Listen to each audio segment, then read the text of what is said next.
যাদের মেধা শক্তি কম, মানে একদমই মেধা শক্তি নেই, পড়াশোনা করে ঠিকই কিন্তু ভুলে যায়।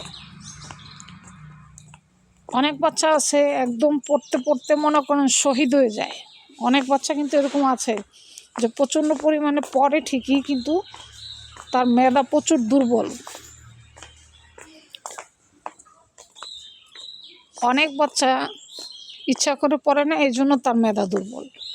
আর অনেক বাচ্চা আছে এরকম আপনার প্রচণ্ড পড়ে কিন্তু পড়া মনোযোগী থাকে না, বা পড়লেও তার মনে থাকে না। সেই বাচ্চাদের জন্য আজকে খুব সুন্দর একটি টিপস আমি নিয়ে আসছি। যদি আপনারা প্রতিদিন খাওয়াতে পারেন বাচ্চাকে এই খাবারটা, তাহলে তার মেধাশক্তি দ্বিগুণ বৃদ্ধি পাবে, ইভেন তার মেধাশক্তি খুব ভালো থাকবে। সে খাবারটি হচ্ছে বাদাম, চীনা বাদাম। আপনি যদি কন্টিনিউ বাচ্চাকে খাওয়ান, বাচ্চার মেধাশক্তি প্রচণ্ড পরিমাণে বাড়বে। সে যেই পড়াটাই পড়ুক না কেন তার মনে থাকবে, ইভেন সে পড়াটা ভুলবে না।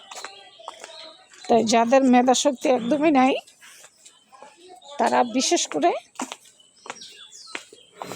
বাদাম খাবেন বা বাচ্চাকে বাদাম খাওয়াবেন, তাহলে দেখবেন অটোমেটিক বাচ্চার মেধাশক্তি বেড়ে গেছে। যেটা পড়ে সেটাই তার মুখস্থ হয়ে যাচ্ছে। তাহলে আজকে আমার ভিডিওতে জানতে পারলেন বাদাম খেলে কি হয় আর বাদাম খেলে বাদামের উপকারিতা কী। ভিডিওটি ভালো লাগলে লাইক সাবস্ক্রাইব করে অবশ্যই চ্যানেলের সাথে থাকবেন।